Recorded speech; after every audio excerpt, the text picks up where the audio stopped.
102 million. Yeah. There we go.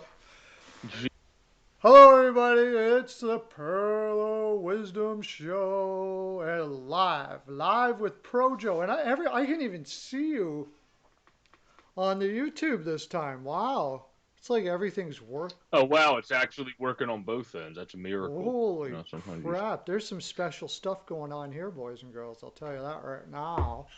All right, so we're going to be looking at last night's games and rambling on like we normally do, and everybody's going to come into the land, and we're going to have a lot of fun, because that's what we do here at Pearl of Wisdom Industries. We frolic endlessly. This is Projo. If you don't know Projo by now, your subscriber list is going through the roof there, buddy. Unbelievable. I notice you're up to the big freaking century now, aren't you? Can you not hear me? Did you freeze? Howdy, how you doing? You're frozen, dude. Yeah, no, yeah, you were frozen on mine. Yeah, Um, okay, you're I think there. it's fine As long as now. I can hear you, but you're frozen on mine, so whatever. Anyways, you hit the century mark on your freaking subscriptions, right? Yeah, the goal was for next week to do that by the start of next week, and then we hit it early. So now I set the goal to 105 people by the start of next week. So we'll see if we can get five more people over this weekend. Yeah, okay. My goal is 1,000 like tomorrow. So there. And I'm at 570. That's my goal. So go tell all your friends to subscribe to. I want to get up to 1,000 so I can start doing messages and stuff like the goat does. John, the goat. So, Yeah, that's very helpful. Yeah. Oh, so that's why you need to be at 1,000 stupid followers to have like that. yeah. That's a dumb Oh, strategy it's YouTube uses. stupid rule. I took Stupid yeah, rule. I took the survey actually and told them that their things are too strict Yeah. in the survey. I straight up just said your Yeah. regulations are too strict. Exactly. Exactly. Bring him to the house of spanking. Pearls of Wisdom's the house of spanking. That's Perlo's house of spanking. Thanks, Oculus. Yeah, you can. We're sponsored by my Perlo's house of spanking. That's what happens when you get like I had a bad night last night, my friend. I had a bad night. Hello, CL, NHNR, man. You guys are in the house again. Good to have you. Uh, he did get up to 100 subs. Now it's my turn, NHR. I'm feeling a little low, feeling a little left out. I got 576. I want to hit 1,000 by the end of the weekend. But I'm going on the Goats live tonight, so that should be no problems. Okay, he is still doing a live tonight Yeah. because once he texted how busy he was today, I figured he's not doing Well, that's anything why tonight. he's busy. He sent me a list of things that we're going to talk about, and I had to do what's that? Starts with an R.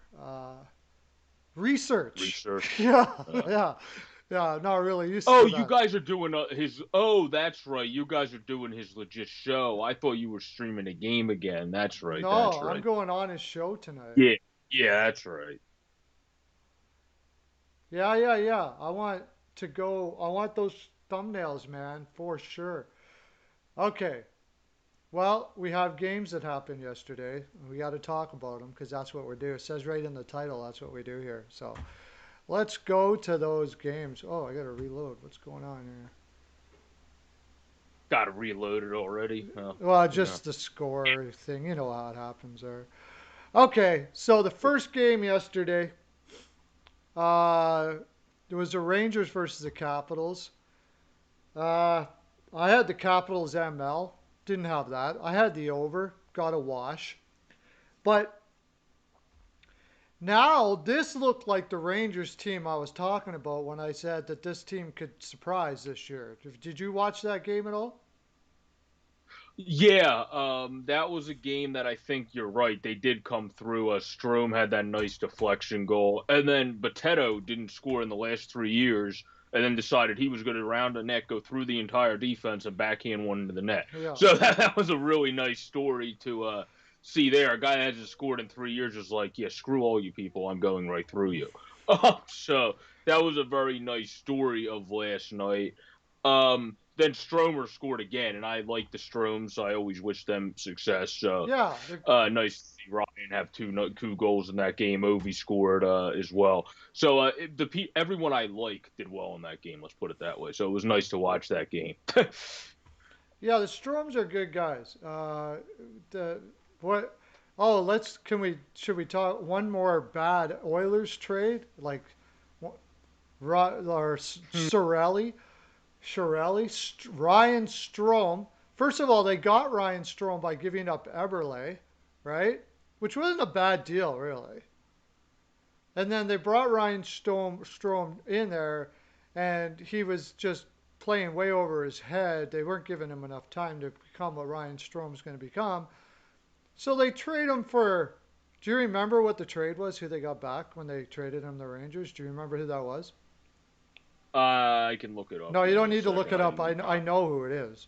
It was Spooner. Oh, okay. Spooner. Yeah, that's not good. Yeah, that's the only response I have to that, pretty much. Yeah, yeah. That's the only response. Okay, so I need to send him my email. I'll send him my email here while we're talking. Yeah, I would just put it in this thing. Oh, Yeah. hockey news reports. I could email you since you don't have a Twitter. Do you want my phone number to talk easier? If so, just say yes or no, and then I can email it to you because I'm not going to put it in here because then I have 90 obscene people calling me about different things that I don't want to talk about. So I'll put it in email if you do want it. I don't need the whole world calling me if I put it in the live chat. So There we go. You got my email. So, anyways, yeah. Who else is in here? CL still in here? So going back to the game, I just wanted to bring that up, like how horrible of a trade that was. what up, CEO? Anthony Boteto, I mean, that's the kind of thing that can happen that can change the room around, right? Especially since Yeah, Anthony Boteto wouldn't have been playing if D'Angelo didn't do what he did. no, exactly, and it's nice to see a kid that's more of a minor, or not a kid, a guy that's more of a minor leaguer, do really good in a game and have that game that he shows up and shows out. It doesn't always happen for those guys, but it's nice to see. Maybe he can be the next Slater Koku or somebody that's a late bloomer in the league that actually can be a sixth defenseman. Yeah, I Uh, doubt that, but it's still nice to see. because he's been a good career minor Yeah. leaguer with all right NHL stats. I actually didn't realize they were this decent. And Well, 185. he played for Nashville for quite a while, and he played a Yeah, few games in Minnesota, quite a few games in Minnesota. I think that was it. Is there some place I'm missing? I don't believe so. Yeah, it was Nashville and Minnesota, and he played almost a full season a couple times. Yeah. Yeah. Yeah, I think he did. Yeah, I think it was mainly in Nashville. I'm pulling it up now. Winnipeg was his other Oh one. yes, right. He played in Winnipeg a Winnipeg. little bit, Yeah. but yeah, I mean, what I think is, like I said, I'm sure the energy in that room kind of sucked with D'Angelo. I don't know why I'm not going on my energies now too. I'm a little my energy is a little off because I should have picked the Rangers all day yesterday because I was talking about how things are going to change now that D'Angelo's out. And then I picked the Washington, so I don't know. I'm going to be picking the Rangers more, not just because they won last night, but because I really do think that was affecting the room. And this sort of thing happens. This can change a room right around because it's sort of like washes away the D'Angelo off of everything when a guy like Potato that nobody expects to score a goal in the NHL does something like that. Like that just sort of washes everything away, right? Because he wouldn't, like you said, he wouldn't have been there if D'Angelo didn't do what he did. And I imagine that everybody by that time was hoping that D'Angelo was not in the room. I really do think that. Yeah, when you're being annoying in the locker room, it's usually just best to move on. And it seems like, obviously, well, not seems like, they definitely done that, and surprisingly, some teams actually have contacted them. So we'll see if Tony does end up getting moved at some point. Yeah, I can just imagine what that trade's going to be. But we'll be talking about that with John tonight. Some things that could happen, but this is a guy that's kind of been exited out of three places now. I don't know. I don't know. We'll see. We'll see. But on the ice, if he can keep his trap shut, he's got an NHL game. So I imagine there's somebody out there that thinks their room is strong enough to absorb whatever issues that might be there. We'll see. But I think he will find a home somewhere. Yeah, most likely just to take a little bit of time. Right. Um, who else played well yesterday? Lemieux got a little more minutes, which I really don't know why they don't play Lemieux more. Can you answer that for me? Every time he's on the ice, the guy just not in the greatest shape compared to everybody else, or what? Because he puts up points. Yeah, he plays tough. Is he just typecast? Because I see a guy that could put up some points and play on your second and third line. Probably. I think it's probably he gets that personality first and foremost of being who won't back down from anyone, kind of the same. If anyone has ever heard the song "Headstrong" by Trap, that's a pretty good song to describe Brandon Lemieux's personality. Back off, I'll take you on, I'll take on anyone. It's pretty much Yeah, and then Brandon Lemieux him, him something. and him and D'Angelo were friends too, right? Yeah. However, Brandon Lemieux is actually somewhat normal. Where Tony D'Angelo is a basket case and an oddball. Okay. How's it going, Kevin? By the way, but yeah, Brandon Lemieux, they were friends, but I mean, I think Lemieux's actually pretty good with not being an idiot, where Tony D'Angelo is not very good at that. So, that that's uh that's pretty much all I have to say We're about gonna that. we're gonna start our own retreat, Projo. You and I. It's gonna be the we're gonna make it out in. I want to go to Costa. I want to live in Costa Rica. So let's go Costa Rica, and it's gonna be the how not to be an idiot retreat. Yeah. Yeah, and we're gonna the first person we'll send it out to is D'Angelo. How not to be an idiot and keep your NHL career by Projo and Perlo. Uh, Yeah. yeah, so like they were okay. We'll just go on and on about that topic, but uh, you can though. It's a crazy topic. Somebody was talking about. They were talking to a general manager about the whole situation, and basically he said something that is just plain logical, right? It doesn't matter what your stance is on something. That as a player, there are topics that you just don't get involved in the public with. It's just part of being a professional on a team environment. If you're a rock star and you're on your own and you're doing and whatever, and you're going to lose your own record, fill your boots, do whatever the heck you want. But you're playing on a team here. This is a team sport. You know what I mean? The general manager said it great. Like, unfortunately, we're paying you millions of dollars to not care about your opinion. If your opinion on topics that are important matter to you, doesn't matter what they are, you are not in a place to do much about that right now, unless it's gonna rock the boat the right way. And unfortunately, that's just the way it is, right? Yeah, entirely. I mean, I think that's entire the way you put it perfectly sums it up. Also, what's up, Ty? Hey Ty, how you doing, buddy?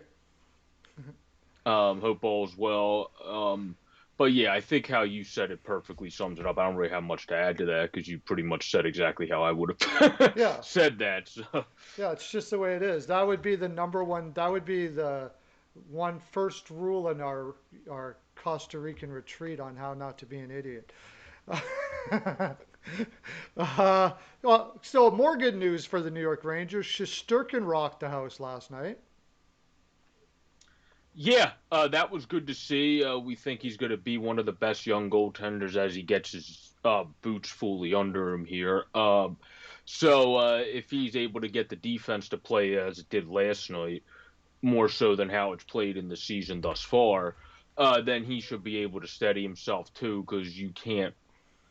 I mean, no matter how good your young goaltender is, normally you don't want a young goaltender facing like 40 shots a game because your defense blows. So if they can play more like they did yesterday, that's going to make them go a lot farther.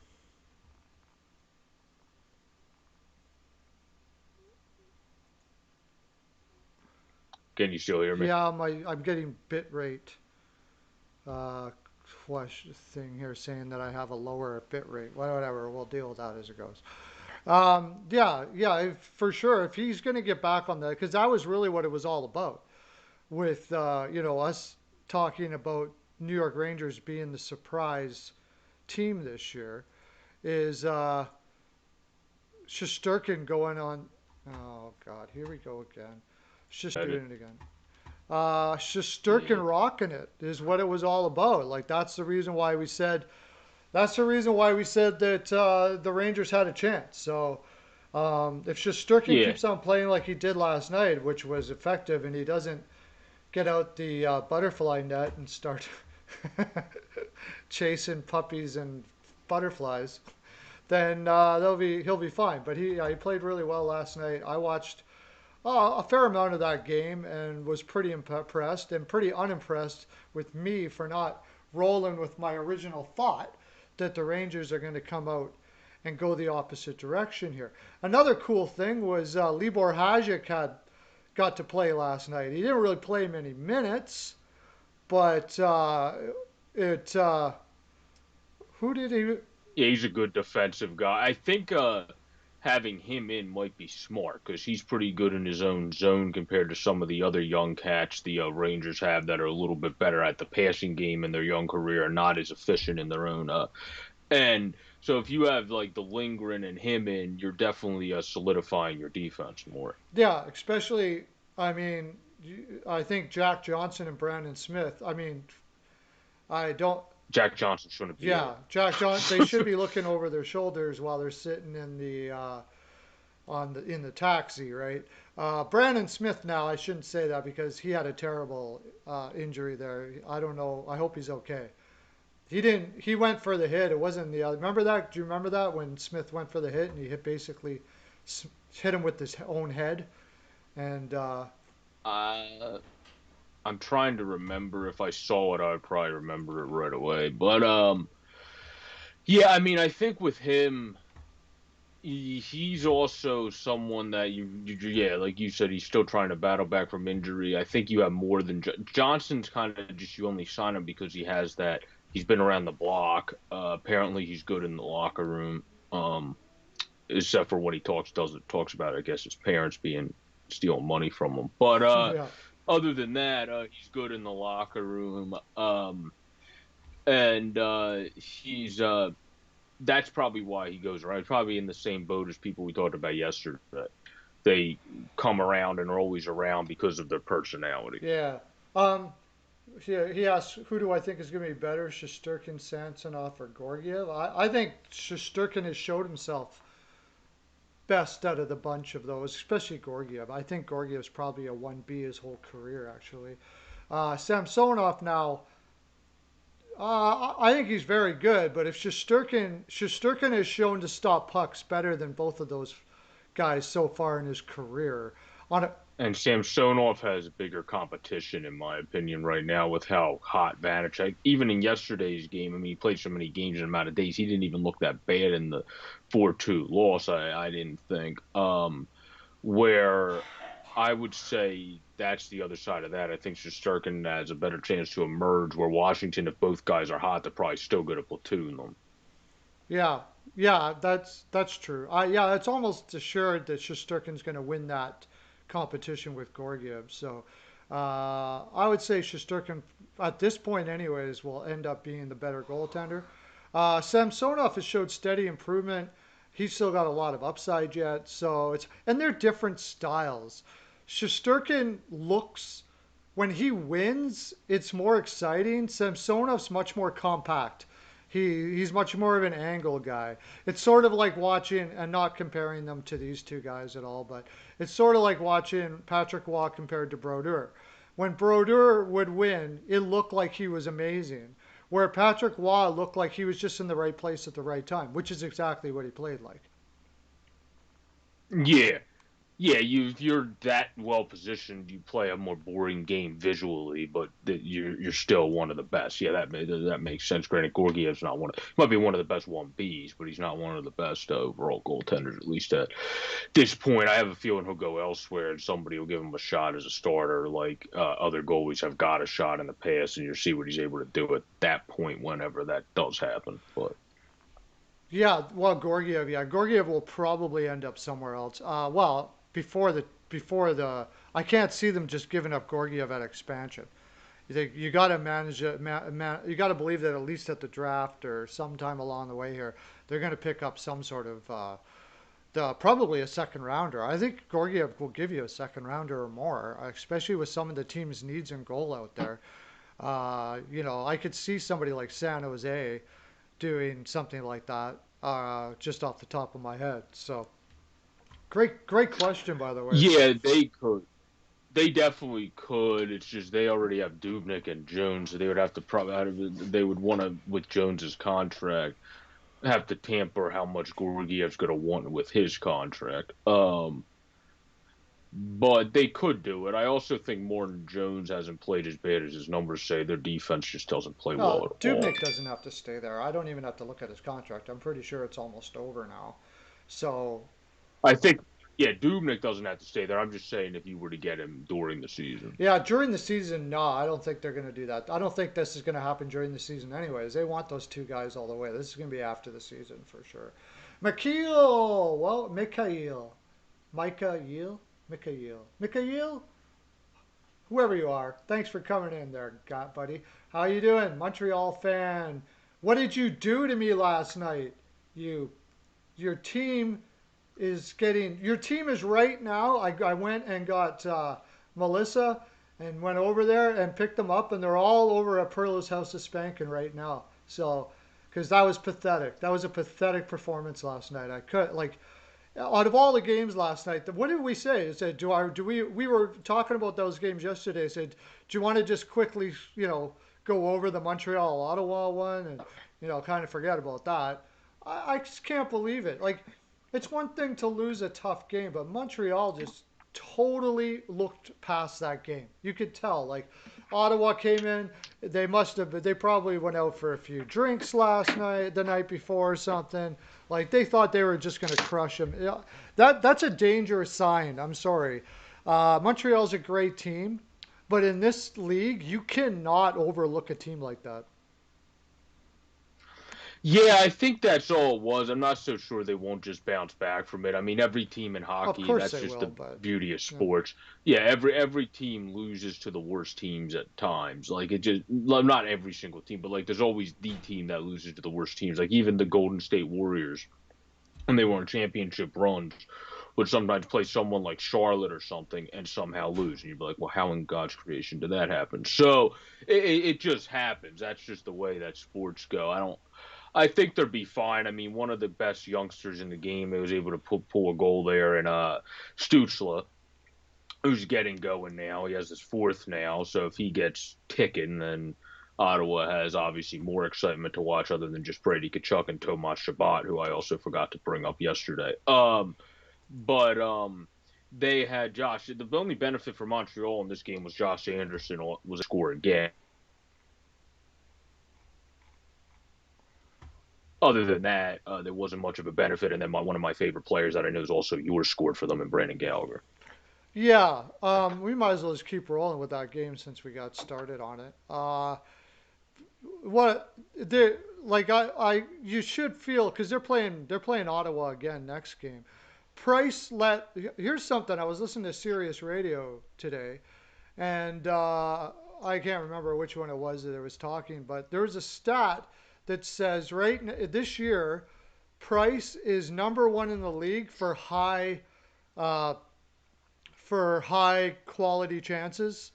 in saves for high quality chances, and also number one in the league for uh, saves not made for low quality chances. And last night was a really good example. Yeah, Stützle, okay, got his points, and Stützle looked great. He's going to be great. He looks like Eichel to me. He looks like Eichel a lot to me. Uh, he looks like he could be the best player in that draft, could better than Lafreniere. But I mean, it's still way early to say something like that. But he looks really good. That goal to the in the inside that he shot should not have been. Price should have had that. Any goaltender should have had that. That's an NHL goaltender. Yeah, it was still a nice setup. He was able to capitalize, but yeah, I think he would probably want that one back. Shabbat had a good shot, and then Connor Brown, if I remember correctly, I think had a deflection goal. So I don't think Price would have been able to save that one. The Senators, obviously, they just came out and played their. I think it was Ulysses that said it earlier in the week. Well, he just called it a couple games early. Ottawa was able to get their second win against the Canadians, playing their best game of the season, not against whoever the heck they were playing when we were on earlier in the weekend, talking with Ulysses. Yeah, I don't know NHL news reports. I gave you my uh, email there. Just give me an email and we'll talk back and forth.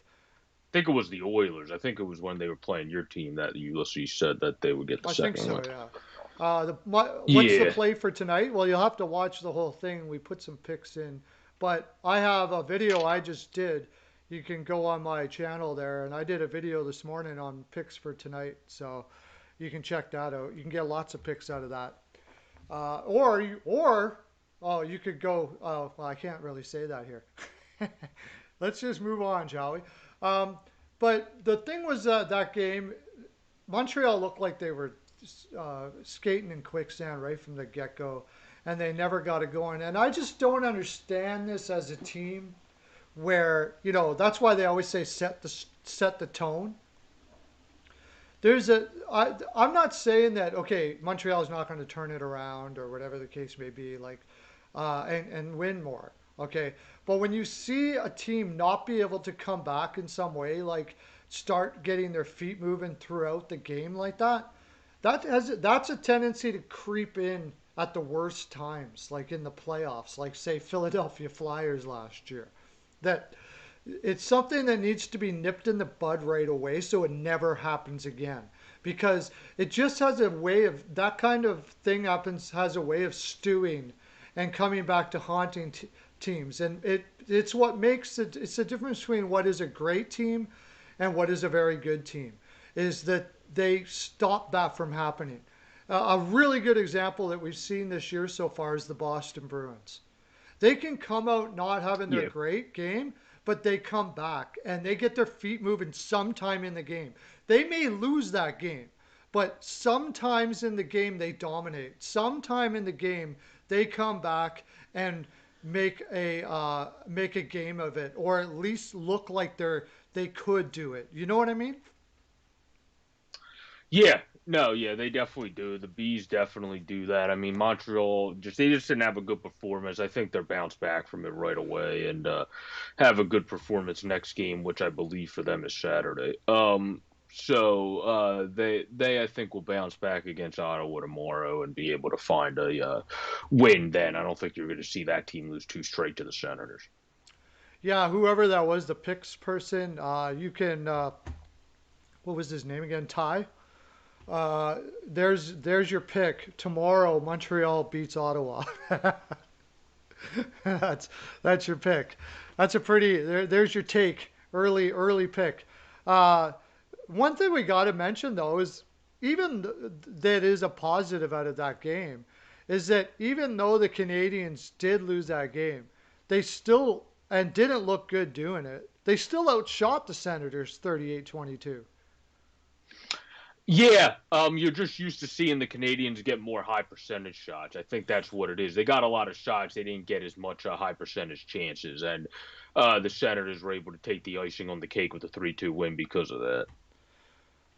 And that was kind of last year's problem, right? They weren't getting into the areas necessary to to get the high quality scoring chances. So they were winning games basically by volume shooting, and they don't want to be going back to that again. The Yep. so shout out to Mr. Zub. Well, he was a Montreal draft pick, I think in the fourth round or something like that. He played 17 minutes last night. No, Ottawa draft pick. He played 17 minutes last night and looked not too bad. But when you think of this defense, Zub, Mike Riley, who couldn't make it in Minnesota, Zaitsev, playing 23 minutes a night, that's above his head. Brandstrom may have found a way. He looked good last night. I don't think Brandstrom's coming out of the lineup for a while. No, and I don't think there's a reason to because you're not going anywhere this year. You should let guys fail, even if they do go into a lull, because that sometimes that builds up their character the most, having to get through the failures of a rookie season. We've seen many different guys do that in the past, and not just hockey, but just really any sport in general. Like you didn't see, like you saw the Flyers with Farabee. They kind of kept pushing him along even when he had some lulls. And last year, and now look how good he's doing this year is one example. So I mean, I think you just got to keep it churning. We see the Kings doing that with Velarde right now, who struggled to start the season, but they're still very high on. They're keeping him in the lineup. And Tom McClellan straight up said, well, what's going to make him better? Playing, practice, and taking faceoffs. You don't get better at faceoffs by not taking faceoffs. So they're going to keep him in, and they're going to keep teaching him things. So I think he is going to be a good player. And that's one of the main reasons I did follow that game because I wanted to see how he did in his first game, and he definitely looked good. Yeah, for sure. Pro Other, Joe, or sorry, the John the Goat the second. Hot Take Hockey is in the house. How you doing, buddy? Yeah, no, I agree. That's why McClellan is such a great coach. It's like you just keep on playing guys like that. Velarde looked like a beast at the end of the year last year. Where you know what, he was on the wing some of the time though, and I really like him on the wing, but they're dead set on playing him at center. So they're gonna let him grow there, and I imagine he'll do well. But yeah, that's a good point. That's a good point. You just got to keep on. A guy like Brandstrom, I think he's done everything he can in the minors now. And, they've been grooming him for quite some time. He had a good game last night. So if he's shown he can play, you might as well play him. And, yeah, is he going to make mistakes? Of course he's going to make yeah, mistakes. But uh, Murray did play not too bad. Murray, I guess that's a big story. Because, I mean, I slammed the guy. I've been slamming the guy forever here. And at the end of the broadcast yesterday, I said, who knows? These goalie coaches in Ottawa, they're not stupid people. They wouldn't be in the NHL otherwise. And they saw something in Murray. If he can come back, if they can find whatever that is, sort of like what happened with Dubnik when he went to Arizona, and yeah. we see that all the time. If they find that combination for Murray, good for them because he's fantastic when Murray's on his game. He's an unbelievably good goaltender. He's a Vezina caliber goaltender, which is what blows your mind that done so poorly for so long. Yeah, he hasn't been there for a while, but if he can go to what he played yesterday and the defense for Ottawa with Brandstrom now in can be a little bit more consistent, then we'll have to see what goes on there with Matt Murray's overall stat. If he does struggle and Gustafsson doesn't step up right away to be the backup, I could see them getting a more veteran backup just for the time being, or hell, trading to just bring Greg Anderson back to retire in Ottawa. That could be a possibility too. Well, and with expansion coming up, they really have no choice but to protect Murray. Well, not necessarily. If you keep stinking, they could put Murray out there actually and protect Hogberg, I guess. So that's possible, and he likely wouldn't be chosen. So that'd be one of the biggest advantages. But Yeah, unless if the goalie coaches of the Kraken see something in him and think that they yeah, can yeah. But if he yeah, if he or, if he plays or like he did last night and he starts improving and getting better and better and better, though, yeah. Hogberg is going to be the guy out, right? And so they'll have to get something for him probably at the deadline. Yeah, because Gustafsson in the minors is a guy that I think can be a solid goaltender. I don't know if he'll be a straight up one yet, but he definitely should be able to be a 1B from what I've seen. So I mean, you definitely should be able to find something in him once he comes to the NHL level. Yeah, And then Mandel seems like a solid. I believe he was a 6th round pick to get at the back end of the draft since he, for that screaming Eagles team, has some of the best stats in the league there. So maybe you got a steal there in the 6th round, but I definitely think Gustafsson at least is going to be a pretty good NHL goaltender. yeah, I think it's very possible. Also, with expansion, there's going to be a lot of goaltenders falling off the tree here because, for the very reason that they have to lose, that they could lose Hogberg. There's going to be other teams that are going to have to trade their goaltender. Wade Georgiev is a good example. You could just go down the list pretty much. There's a lot of goaltenders going to be available.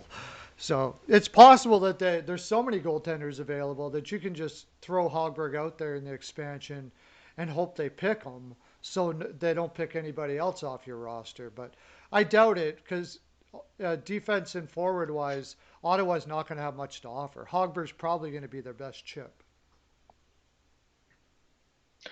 Yeah, probably. We'll have to see. He's a guy that looked better last year, looked a little bit more strugglish this year, but not hasn't been as good of an effort in front of him. So with the people that were in last night, if he gets put in, I would like to kind of see how he looks if he ends up starting tomorrow. But that would be when I would like to see them run with the same defensive lineup, then see how Hogberg looks in that defensive lineup. Yeah, we were talking about it yesterday, was it? About goaltenders that are, or no, or was it the day before? We were talking about goaltenders that are like career backups and the best ones.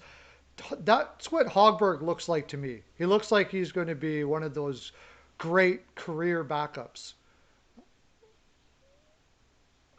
Yeah, he's a big kid that definitely can cover the net. I think some positioning issues are what hold him back still at this point because he has the body size. Sometimes I just see him not get there quick enough, which is not a hard fix. When you have that good of size and everything, all you have to do is work with your coaching staff, and you're going to be able to hone that in more. And I think, like you said, once he does that more consistently, he'll definitely be one of the better backups. Right now, he's one of the decent backups, I would say. Yeah, I think he's. I like him a lot. I think he's fine.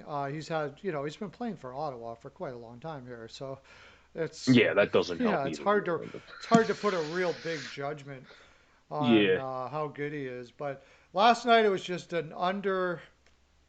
The only guy, like always, and I guess every time we talk about Montreal, we'll end up talking about him. Gallagher just never stops. It doesn't matter what the rest of the team is or whatever. Gallagher still plays the same game. Is there any more consistent guy in the league than Gallagher as far as what he brings? Not. I don't think there's anybody more consistent. Maybe as, but nobody more. I never see Gallagher play a bad yeah, game Gal. ever. Capacity. That's the guy. If I did buy a reverse retro for Montreal's, I would definitely Yeah, cop his. yeah. But yeah, Gallagher definitely plays a pretty good game for sure. All right, so there we talked about Montreal. Let's go look at then what other games do we want to talk about tomorrow. I think it would be the blown lead game. I think would be the next one on the docket if we go in order. Uh, oh, the Nashville Predators game that hurt me Yeah, so bad. I Bobrovsky, think that would be. I'm never betting a game for whoever Bobrovsky is goaltender for, at least not for a while. I'm not saying it was Bobrovsky's fault necessarily. I didn't see what happened at the end, but he didn't look strong all game yesterday. And I mean, this is a guy that they can. He does. You don't want to see question marks with this guy this year. Yeah, I mean, I said it. If you guys want to check it out after the live and my key reactions to last night's games video, you have no excuse with a team that's been struggling like Nashville to go up on them multiple times in the game. I think it was 4 different times Florida had the lead, and then they were up 5-3 when your star in Huberdeau and Barkov, who just came back, look amazing.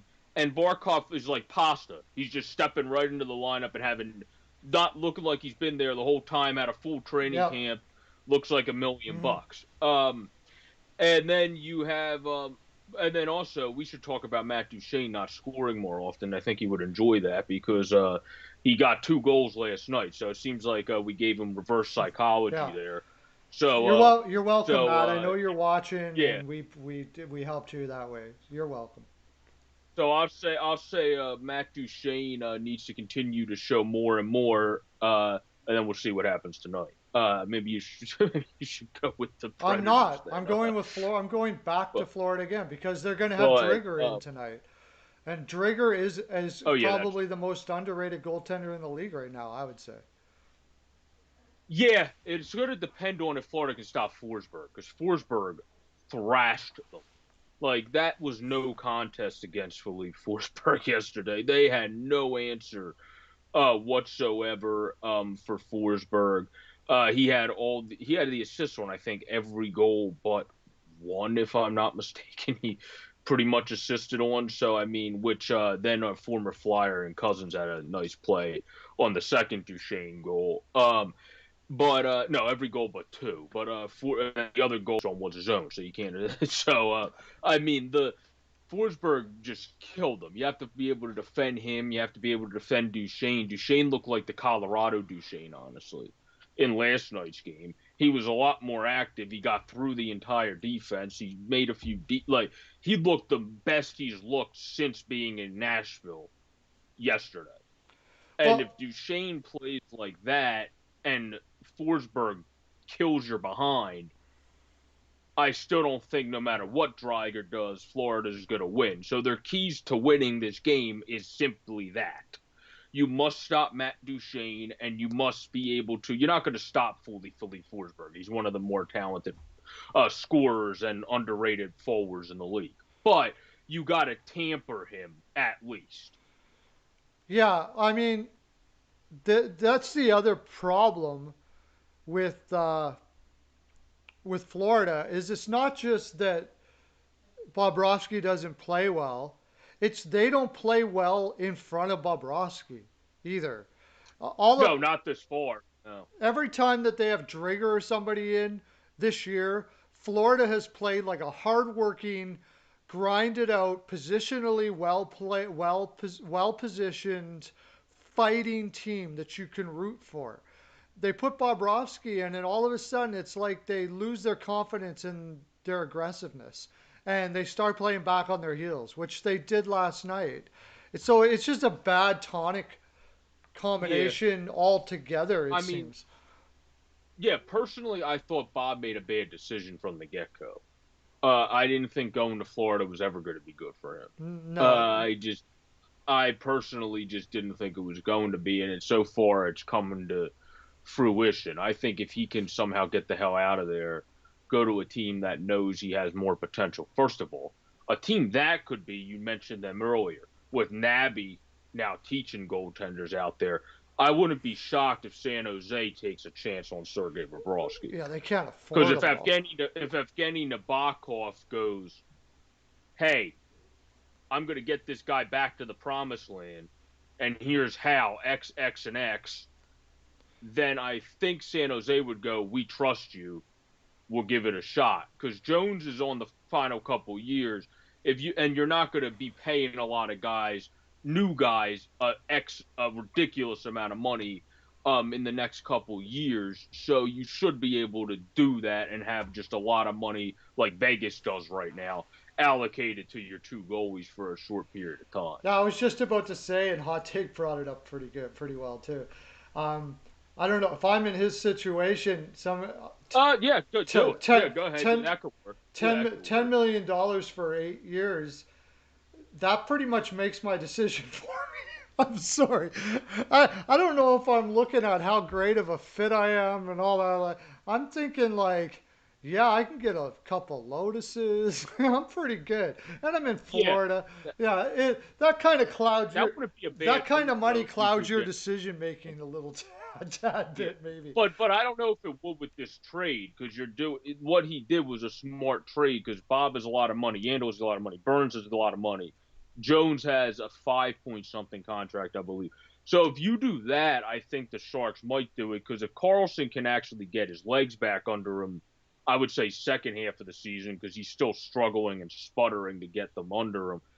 Um, that will be the guy that's your Burns. I mean, you realistically, if everything works ideally for San Jose and their defense plays like it's supposed to, you shouldn't need Brett Burns anymore because Carlson's supposed to be the guy that does what Brett Burns used to be able to do, but Brett Burns is still showing up Eric Carlson every night because simply his legs just aren't back under him. He had that one great goal this year. He deked around the defense, turned back the clock, even like showed how definitely showed that he used to play forward at times on that move.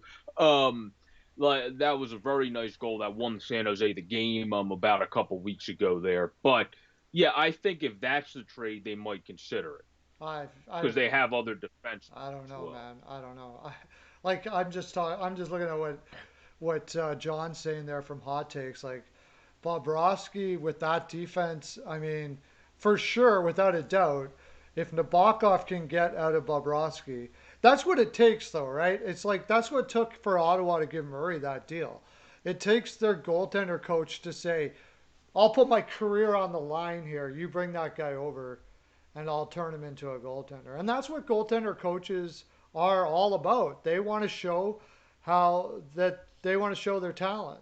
That's what it would take.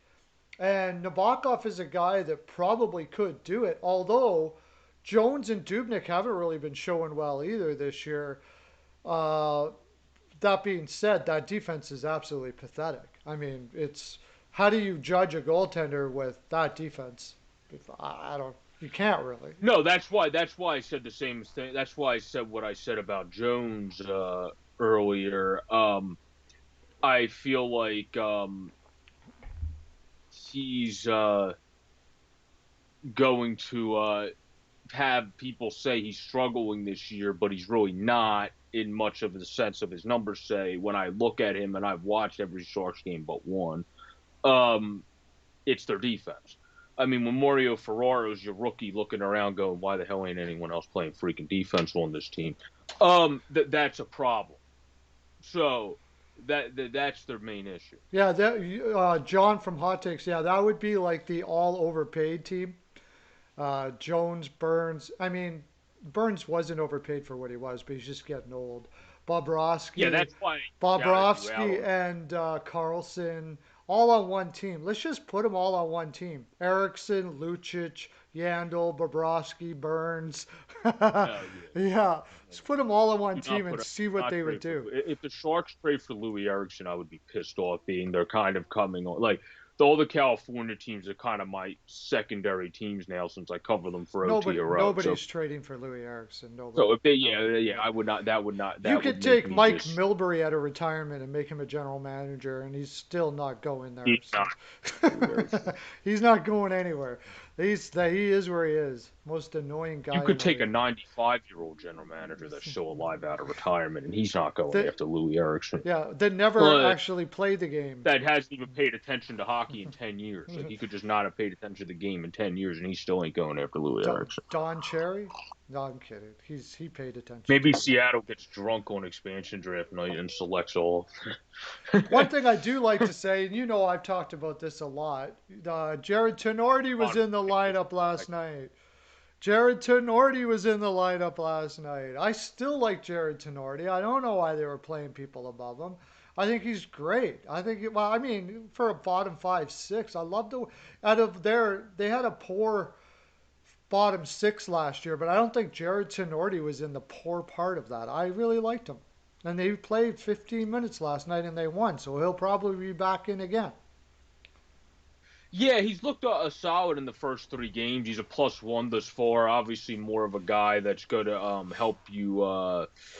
So really in his own end now in his career. But yeah, he obviously has talent. I mean, the guy doesn't get picked in the first round.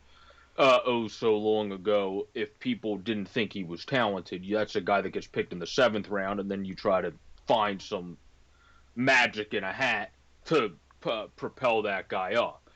But I think Tenorti's a guy that's a perfect example of we mentioned late bloomers earlier. By the way, what's up, Avatar? Hope you're having a great day yourself. Um, Tenorti, I think, is that, perfect example of a late bloomer.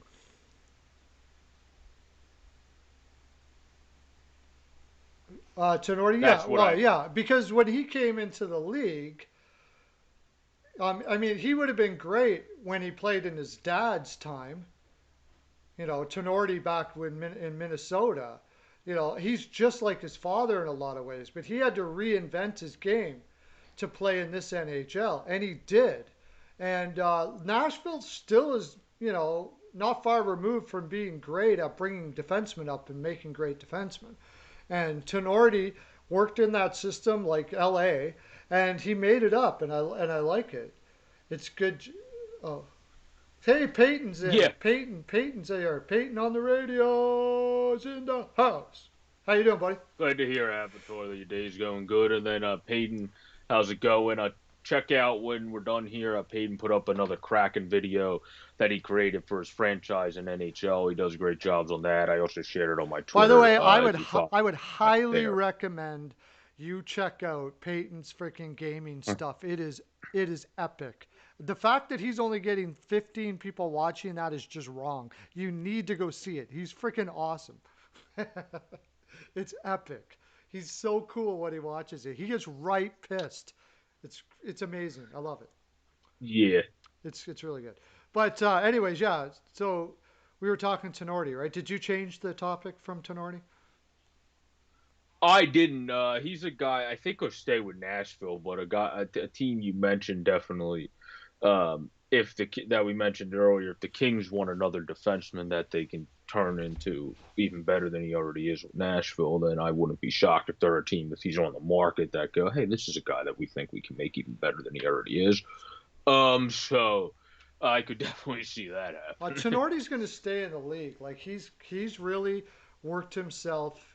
People will be impressed just by the fact that he did rework his game. It took a lot of work for Tenorti to be where he is right now, and he still has upside as far as I'm concerned. I know Hmm. he's on the older side, but he still has an upside to be like a Derek Forbert or something like that.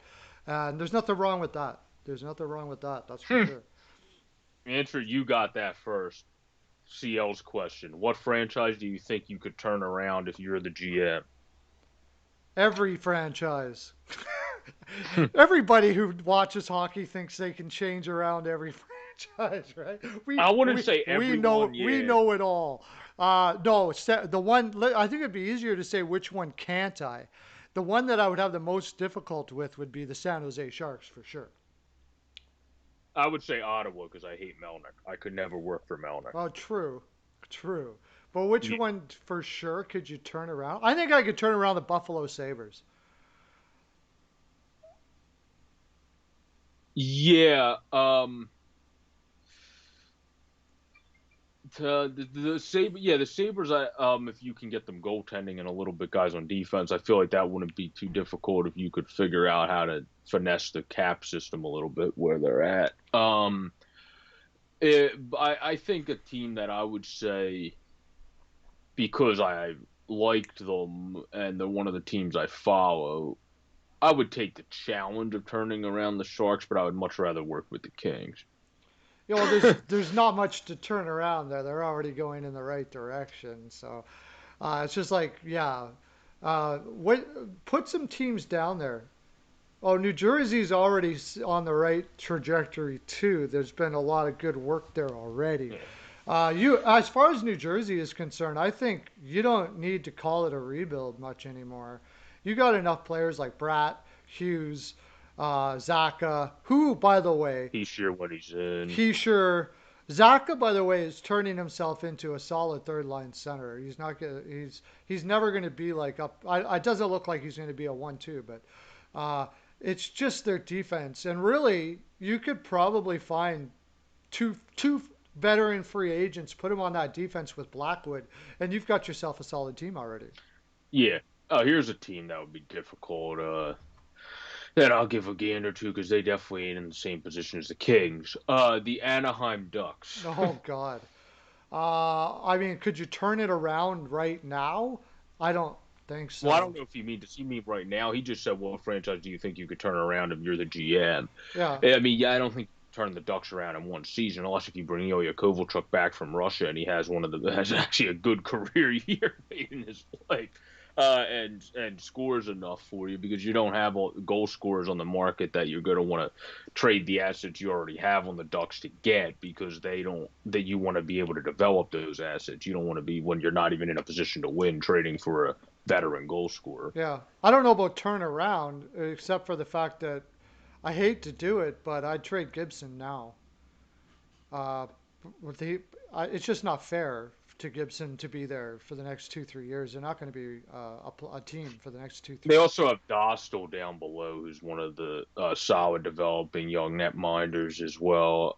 So if he can come up at a certain point, then yeah, you would be fine trading. I don't think he's going to be John Gibson, but nobody's John Gibson. So I think could be a solid goaltender, though. Obviously, like a lot of people fall into the trap of, well, if you get rid of Gibson, you want the guy to be Gibson. It's like, no, No, you just want the guy to be a good goaltender when he comes up. Nobody's John Gibson. That's like saying, well, Tom Brady left the Patriots, so they just got another Tom Brady. It's like, no, that doesn't happen. So that's why I think Dostal's going to be a good netminder over time and really probably hit his stride in his mid 20s. I believe he's 22 now. I would say he's going to really hit his stride at 24, 25, but could be up before then and succeed in a backup role, especially if Ryan Miller decides to be the Tom Brady of hockey and play until he's about 43 or so. you just really need a guy that can be a stabilizing because if you're going to rebuild, you don't want no goaltending. You need to have goaltending. Otherwise, it's like next to impossible to build defensive systems and all of that without a good goaltender because your players don't know how. It makes it too difficult to play them. And it's too hard on the morale to play your hardest and Steele said Arizona. He texted in the group, Arizona, I would take that yeah, challenge. sure. I could see Arizona. That would be a good one because Arizona's defense is all coming off the books next year. I would take Arizona just so I could go out drinking with Biz. Yeah, That's why I would take the GM job of Arizona. I would do well and then be like, okay, Biz, where are we going tonight? but Arizona would be Oh, you could also call up Whitney and we'll do a podcast while we're there. Arizona would be fun because their whole defense is Yeah. going off the books next year. So you can like totally redo their defense next year. First thing I would do is call up Dougie Hamilton, right? Yeah, well, first of all, if I'm the Ducks, I'm also first calling up Dougie because if I'm talking about defense to add offense on my back end, um, that could be helpful too because I could kind of kill two birds in one stone if I can convince him to play a little bit better on his own end too, which I think would not be that difficult because he seems like a very motivated I kid. don't think he's that bad. Dougie Yeah, I Hamilton? don't think he's that bad either. I just think if you really hone it with him, you could make him one of the best defensemen in the league on both ends because I think he actually has the mentality and work ethic to be that. And I think that's why if he goes to first of all, if he goes to the Kings, he's going to go absolutely ballistic and probably win two Norris trophies. Oh yeah, for sure, absolutely. But but What a great career move it would be for Dougie Hamilton to go to the yeah, LA Kings, eh? Holy crap. especially playing with Dowdy because who's like even though Dowdy's not what he used to be, it's still great to learn from him as an offensive guy that can move the puck, play on both ends. Yeah. That's a perfect to learn from. Even though Dowdy is where he is now, and I still think that's pretty darn good. Yeah, yeah. What a freaking Poor man's Dowdy is still a very good what defenseman. a pair that would be, Dowdy and him. Oh my gosh, yeah, that would be the perfect spot for him. If I'm Dougie Hamilton and I can get the same money or close to it, I'd be going to LA all day if I'm not staying in if They're I'm the not team that I staying in think is going to. Carolina. Yeah, this is probably a bold prediction for some, but I honestly think the Kings, knowing that they're competitive now, are going to be the team with the cap they have coming into this free agency to spend one of the most Yeah, in this next absolutely. offseason. Totally agree with you. Absolutely, no doubt about it. They'll be filling holes that they see coming because they got what Kaliev coming up, who, by the way, I was kind of Yeah, unsure he about, scored in his first game. Yeah, who I was a little bit unsure of, but this year he's brought himself to new heights, and I think he's going to be really good. Uh, he scored in his first. He's the only guy that scored against the Ducks. Yeah, so I think he's going to be very good. And they'll be looking to fill holes this year for sure, no doubt about it. If they Yeah, feel like they need to add to defense or whatever. It's funny we got to LA. We were talking about Yeah. from Nashville. Isn't that a cool conversation? That's what I love about this podcast. We don't know where it's going to go or whatever it's going to go. You guys are the ones that dictate the direction we go. Just keep on asking questions. We might get to the end of the games today. We better get on to another one though. Let's go. Should we just brush past the fact that I mean, should we just not talk about the Maple Leafs killed the Canucks? I mean, is there really anything we want to, other than the fact that Jason Spezza's a beast and scored a hat trick, turned Yeah, back the clock? Anything we need to mention other than the fact that Spezza decided to be the old Jason Spezza? we'll talk about it when we get there. I don't know if I want to talk. I really want to talk about the Dallas Stars Blue Jackets game. That was friggin' an interesting game right there. I was totally on the fence who was going to win that one. I watched Yeah. it, and you know what? The Blue Jackets, Tortorella is changing things up now that Lion is there. They are playing a more fluid game, just like that. Snap your fingers, boom. I don't know if that's going to stay that way, but that's the way they were playing last night. Like, Hmm. it's incredible. Like it was a totally who is this team I'm watching right now? Like completely different. Yeah. Lion A Potts won last night. Cool. Yeah. Nice job staying with it. For the he kind of had the wherewithal to kind of stay there and position himself with the puck. So I think that was a good job to stay there, be able to get the backhand. And some players would have probably looked lost in that situation and kind of just wandered around and not have located the puck. So that's good wherewithal by Patrick Laine to be able to stay there and score there. I think also uh, Bjorkstrand continued to perform well. He had that shot that really should have been saved. But he had a shot that he came out in front and scored. I also think that's a goal that's probably going to be wanting to have back.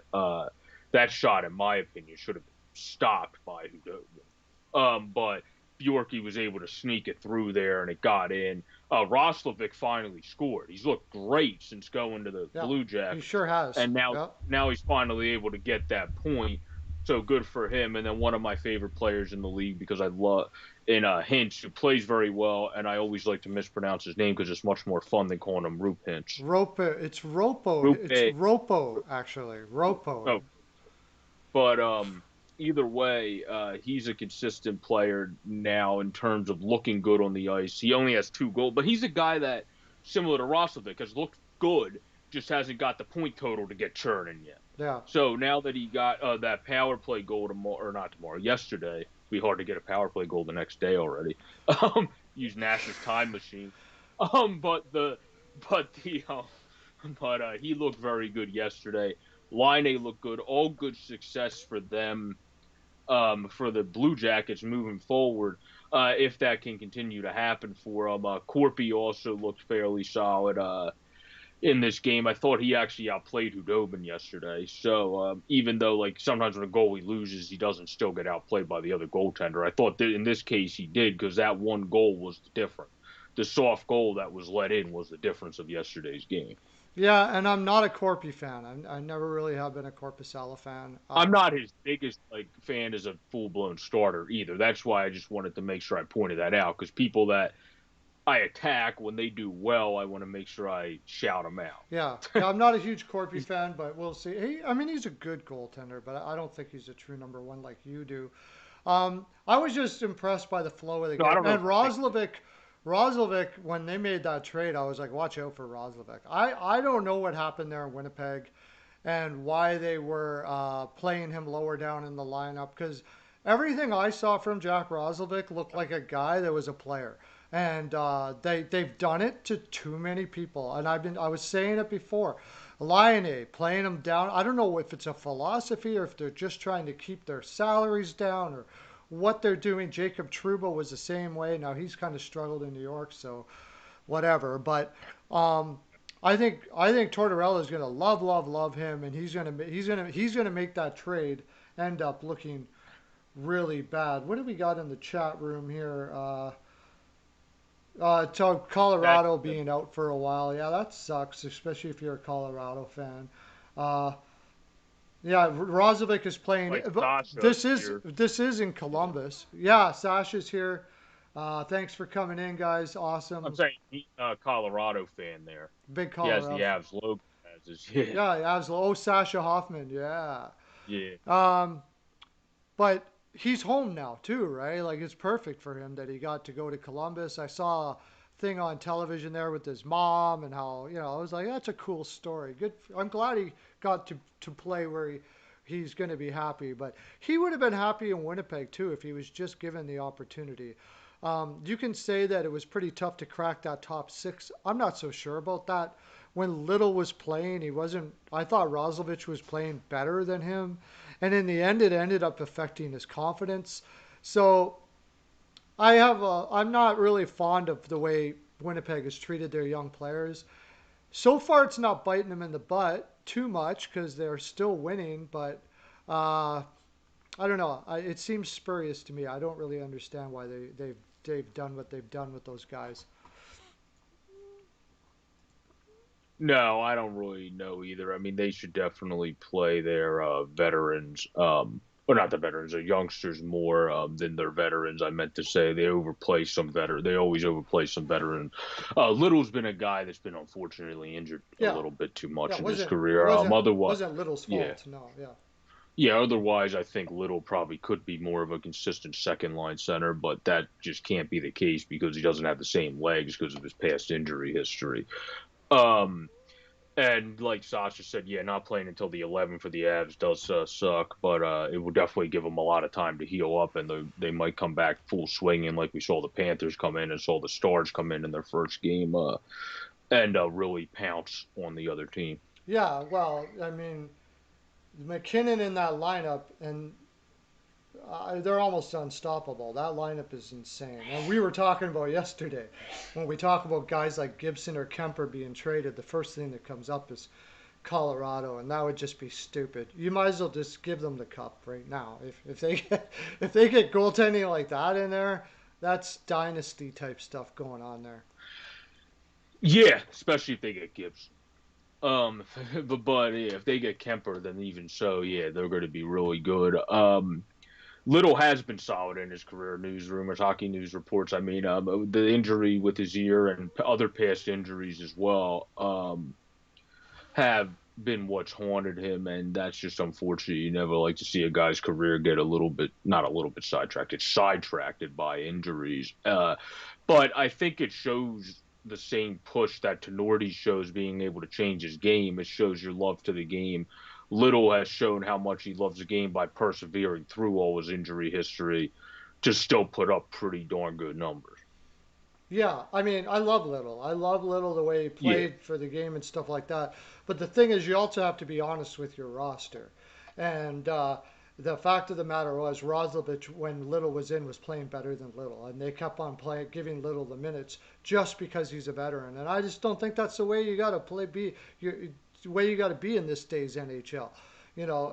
Little's a solid guy. He's you're not gonna. What are you worried about? Hurting people's feelings? If you are, then you're never going to be a cup contender. I'm sorry. If you're worried that, because Wheeler's your captain, and I like Wheeler, but Lion should be playing on your top line. Period. Period. Simple as that. It's not like Lion was playing bad. This whole idea that, well, you got to earn your stripes. He already did earn his stripes. He scored 40 goals for the love of God. He should have been playing on the top line. Yeah. Period. I'm Yeah. getting a little heated here. Yeah, it's hard to say. It's hard to say when someone scored 40 goals. It's kind of like saying, "Well, I think Josh Allen has to earn his stripes." It's like, what the hell are you talking about? Josh Allen has just had one of his best seasons and has already been pretty good. Yeah. Like it's you can't make that argument anymore. I mean, I just think that Line A probably is in the best spot for him. Dubois will end up being in the best spot for him, especially with his father and the damn organization. And then you have Roslovic's definitely in the best location for him because he's from Columbus, Well, and that's also A's yeah, for I'm gonna tell you Dubois. right now, Tortorella will not be playing Lion on the third line for 15 minutes a night. He'll be playing him like he did Panarin. He'll be getting minutes after minutes after minutes after minutes. And as long as Lione's playing his game, as he likes to say, which I do believe Lione will, you're not going to see that happen. And that's what makes great. And I like Paul Maurice too. This is the thing. I do like Paul Maurice. But I got to put a but in there. Tortorella's not going to do that to Lione. There's no freaking way. Like, you could watch it. It's not happening. He's going to be playing No, minutes like crazy. definitely not. All right. So we didn't even get into much to do with Colorado's, or with it was against, they were playing Dallas, right? We've been talking everything about Colorado up until now. Um, Dallas is About the Blue Jackets, yeah. Dallas is looking like they're going to be super strong this year, man.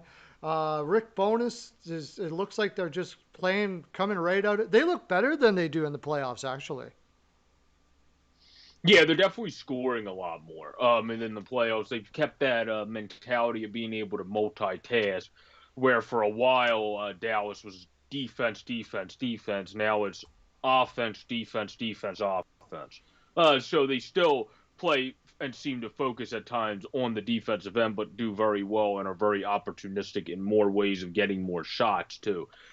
In the offensive end. So it's very good for them to have a good team down there. They got one of the best guys to have on your team in Joe Pavelski down there that's never going to stop scoring because he has the best hands in the league when it comes to being a little guy that can get his the smaller player, weighted player that can get his stick on all the pucks, where he's not as big as a JVR or as big as a Nick Ritchie that gets in front of the net, but Pavelski doesn't care. He's still going to get in front of the net every Now, he's a time. little bull.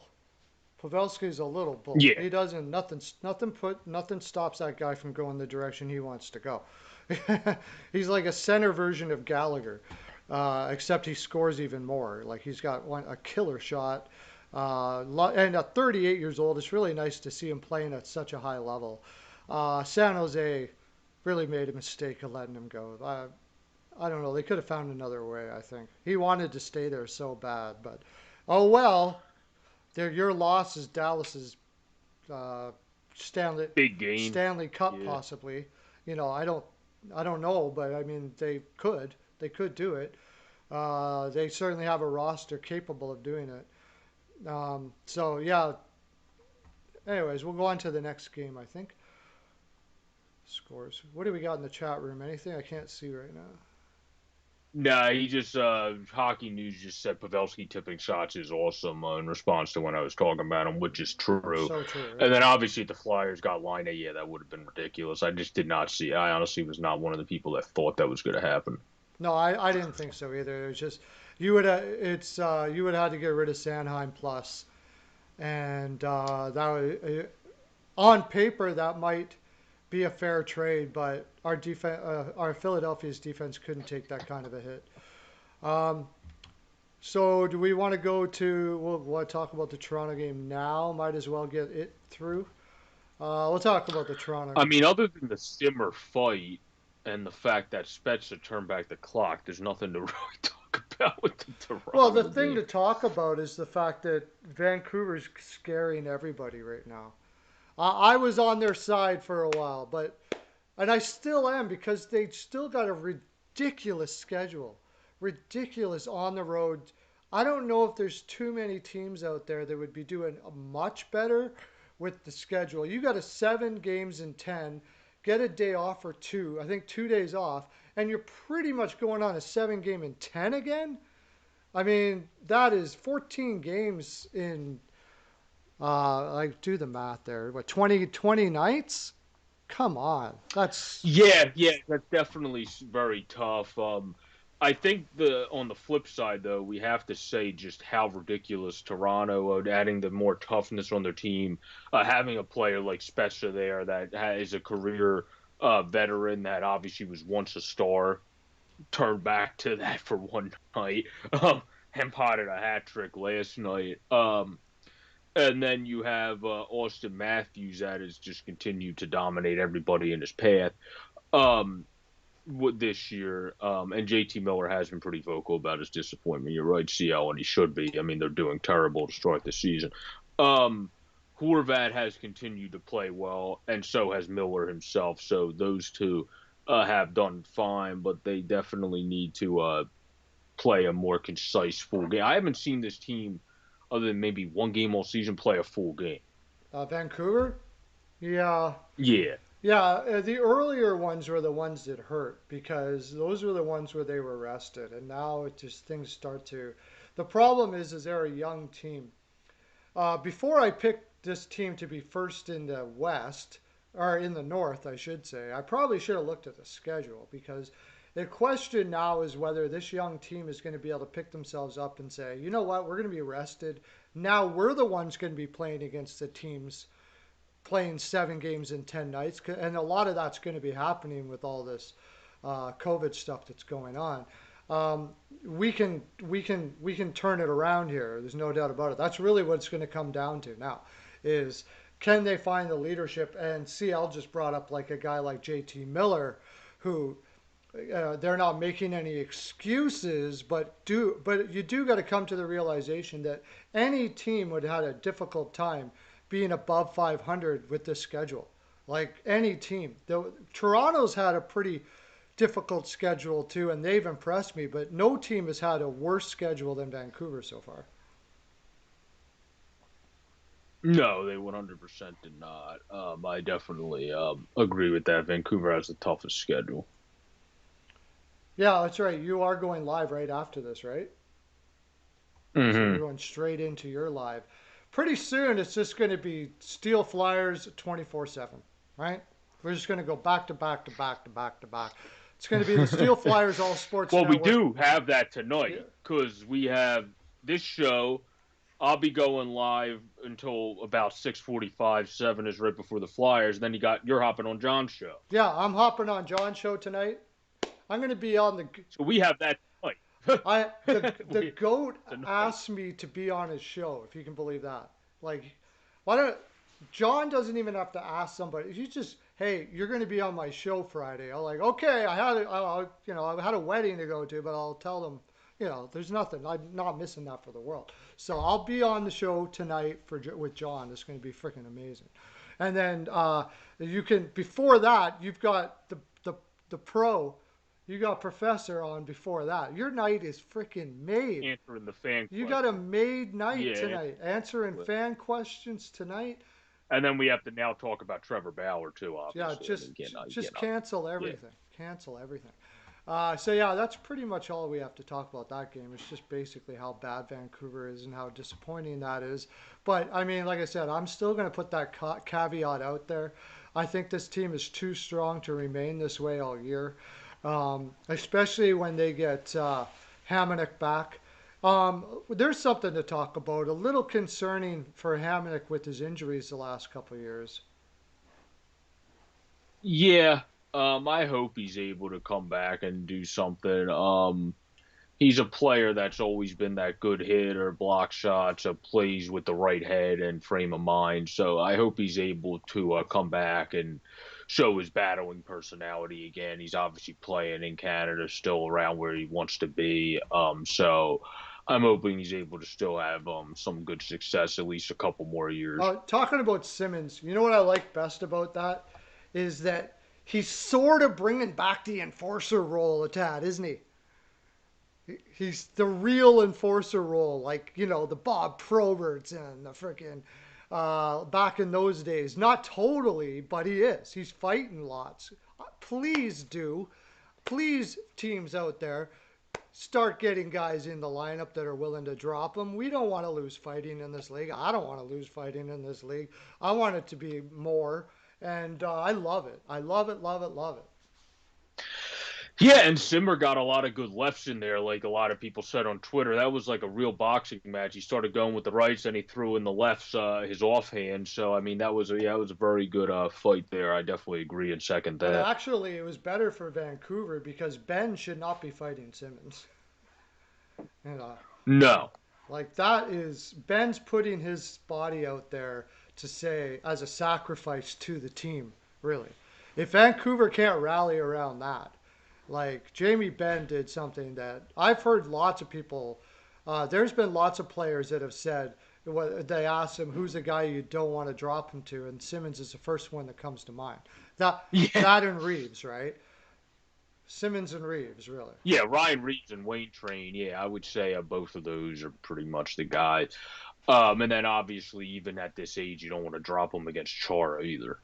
No, you never want to drop against a six. Yeah, Yeah, like my gosh, good thing he's not as mean as he could be because he could have hurt some souls right there, for sure. yeah, But bring it back, NHL. I know Gary, you're watching, and I know Mr. Bettman that you're trying to clean up the sport a little bit, sort of, like kind of sweep it under the rug, but say it, but don't say it. You know what I mean? I don't think they ever really want to get rid of fighting, but stop it. Stop it right now. Let's start promoting fighting again. yeah. I mean, I think it's just the game's changing, and there's a lot more skilled players. You don't see the Riley Cotes of the game in the league anymore that are only just pure. You're going to fight somebody and you're going to take someone Well, out they type. couldn't do that anymore. No, no. But Yeah, you can still. There's a lot of guys out there that could still fight. You know, it still could be very much more part of the game than there are. yeah, for sure, for sure. I definitely. So I don't like the the wishy-washy type of thing with fighting. It's almost like I don't know how to explain it. It's almost like acting like it's not there, but everybody knows it's there and they want it to be there. It's thing that they got going on. What would you call that? Politically correct, I suppose. I don't like it. I like fighting and I like it in the game. It's part of the game. I played the game. It does have an impact on the game. I'm not a Lucic fan, but when he drops it, it does help your team, no doubt about it. There's another one, Lucic. Even though Yeah, I wouldn't want to fight Lucic in a million years. No, absolutely not. But yeah, um, Dermott was played 1 minute, so I'm assuming he was hurt last night. Not that that's going to affect that team too much, really. that would be my guess. Yeah, I didn't notice if he did get injured or not, but that would be my guess if he only played a minute. Yeah. Yeah, not that that's going to hurt that team that much. I still think they could use some help on their D, but this team is some fun to watch. Uh, the good thing about it is with Vancouver is Peterson is starting to move. Pedersen, however you want to say. Hoglander's looking good. I still just think that this team, once they get back on their feet again, they've had a really tough schedule. They've been playing Montreal, Vancouver, and all of that, and eventually they'll turn it around. Nylander with 8 goals already this year. You said like or 8 assists. Spezza gets the hat trick, bringing back. Hattie. Yeah. Yeah, that's pretty cool. I don't think there's much stopping Toronto in the regular season this year. Feels like feels like what Tampa Bay did that 1 year, and then we'll worry about the playoffs. Yeah. Exactly. Yeah, you have to see if they have the.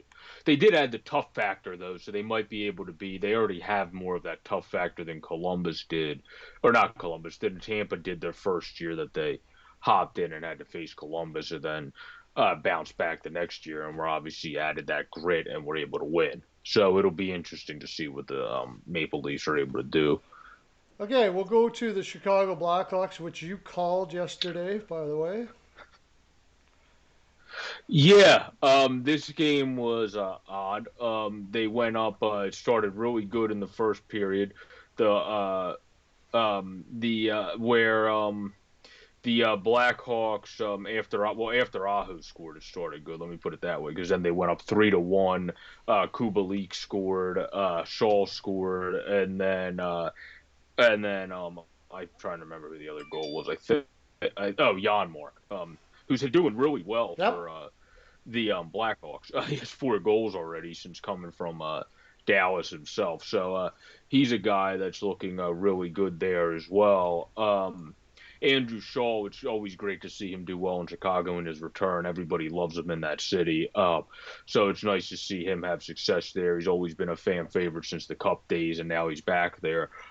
So it was nice to see him have a nice game last night. And then the typical guys you expect in the Svechnikovs, the Niederreyers, showed up for Carolina. But this game was great because you saw DeBrincat come right in and just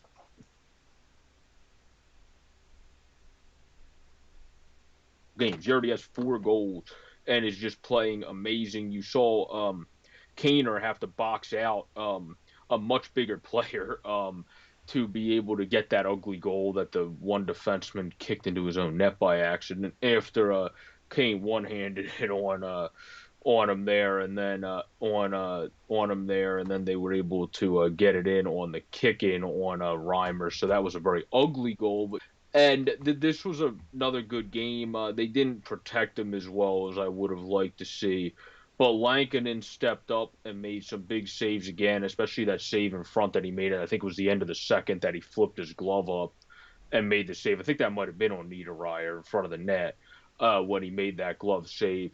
He also looked very well positioned. It's just their defense. Most of the goals Carolina scored were blown plays by Chicago, and then they were able to, as Jeremy Colleton said, persevere and find a way to win that game. That's really the way to put that game. Yeah, Chicago never showed any back down. They just persevered and yeah, and won. that's just great coaching. You just mentioned Colleton too. It's not just that. I mean, players do have to respond, but Colleton, we've talked about it over and over again, and maybe we didn't even give Colleton enough credit for what he could do with the Chicago team.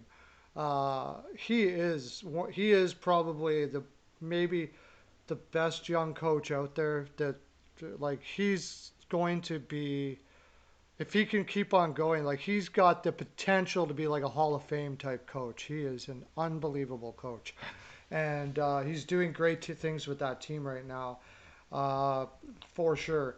That defense isn't very good. Let's face it. That's a nice way of saying we persevered. What did you persevere about? You persevered over the defense, but the actual defensemen. Now that being said, their defense is young.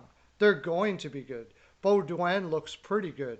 Boquist looks like he's going to be good, but we know it doesn't matter how it Takes does. time. It takes time to get like acclimated to this game for sure, and the the abuse you take every night and all that kind of stuff like that.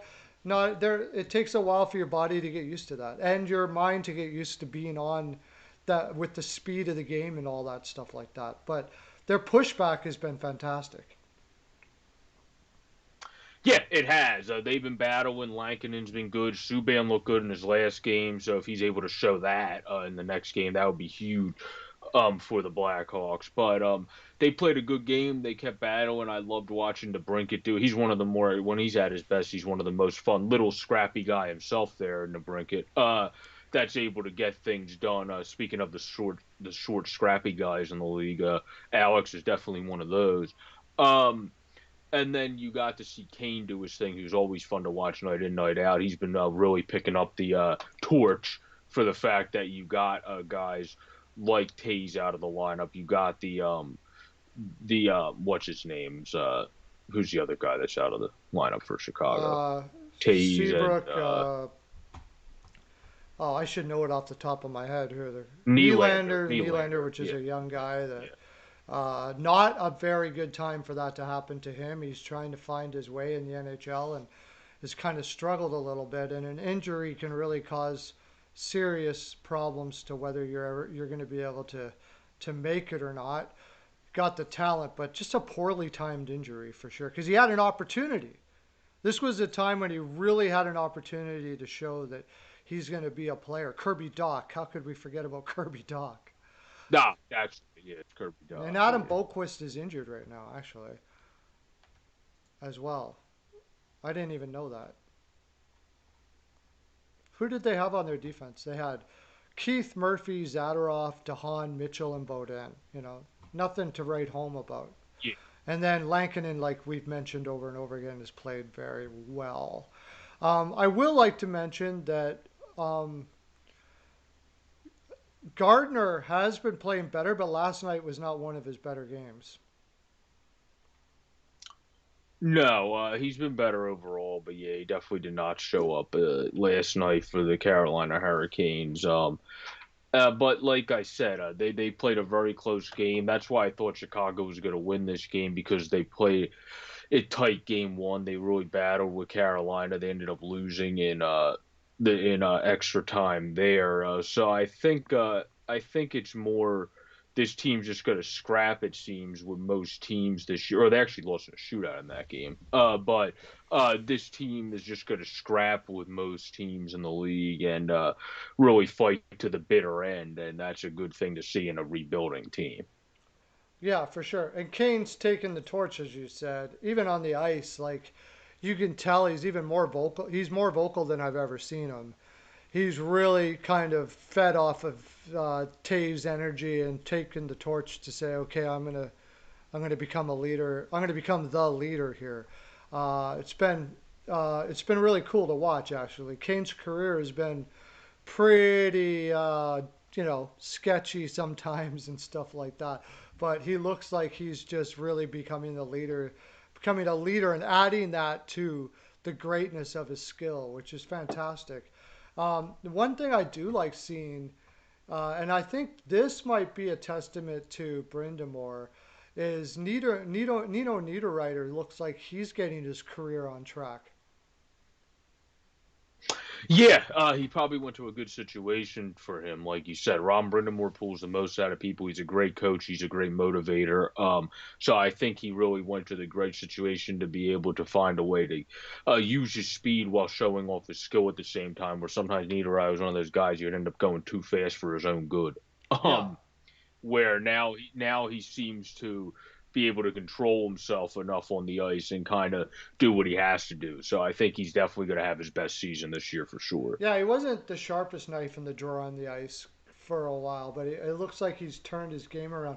However, his possession stats and stuff like that, I remember that they were off the charts for quite a bit of his career. Like he was very good at in Corsi and all of those areas, but for some reason he just in the island he wasn't happy with the way they were progressing him as far as being in the NHL, and I don't know what happened there, but they ended up trading him to Minnesota, and then every general manager there got seemed to get frustrated with them, or coach for that matter, and eventually getting traded to Carolina with a bad trade, as it turns out.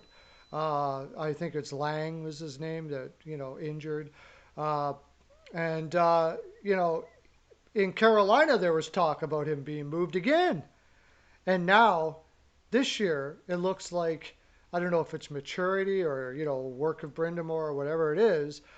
On the ice, he's gone. He seems to be going with the flow with the play and playing a really solid game this year. Yeah, I agree. I think he's playing really well, and like I said, I feel like he has the best chance to have this be his best season. For sure, for sure. Okay. Oh, I will say Reimer is not going to be the guy. You know, he's just not. They're going to have to do something there. He's a 1B. Yeah, he's not a stat. He also has got injured in the past when he's been pushed to too many games. Yeah, So that's another thing with you probably don't want to do that. yeah. It was too bad they didn't go out and do something about this goaltending in the off season. This team could be like a cup contender with the solid. Hey, Gibson's out there. Just Yeah. Carolina with Gibson. That would be pretty impressive, no doubt about it. Yeah, they have a great defense, and then you have John Gibson. Yeah, that would be pretty unstoppable back And then there. they have great defensive forwards too. Aho, and then you got the shot of Svechnikov and Nietzsche, who by the way got injured, I believe. I believe Nietzsche got Um, injured last night. did Yeah, he? yeah. I'll go to. We'll go on to the next game, and while you're talking about the next game, I'll go to make sure that's the case. I'm not giving you fake news there. I'm pretty sure I saw him take a. Oh, that's what it was. He got a concussion, and it's definitely a concussion. I did remember he Uh, got hit, not a bad hit. It's just the way he came down, his head bounced off the ice, like it wasn't good. So that's not okay. good for Carolina and him, because this was going to be the breakout year, right? And he was playing like it was a breakout year. Very unfortunate if that's the case. So we'll go to the next game, which really just pissed me right off. Blues versus Coyotes. Are you freaking kidding me? Are you kidding me? Really? 3-0 in the first period before you. And again, the Blues, like, what did I say last night? I said the Blues look like they all did heroin before the game. That's what they look like. They just, I like hockey. I'm just going to go over here. Like, it was brutal, man. I, if Berube is going to, there's not going to be a dressing room left. Like, it's done. I would not want to go into that dressing room after it because he's going to rip the freaking board. He's going to rip the. He's I can just imagine Berube last night after that game. It was absolutely pathetic. The fact that they came up Yeah, and no, made it that was tough. 4-3 might have saved them a little bit, but I didn't even watch it. Have you ever watched that where you just it's even if I didn't have a bet on it, which I did, I'd be watching that game in anger of that team, even though it's not my team, because you're a professional organization and you're performing like that tonight. What the is that all about? Almost, almost, Yeah, almost spilled the f bomb there. It was brutal. Did you watch any of it last night?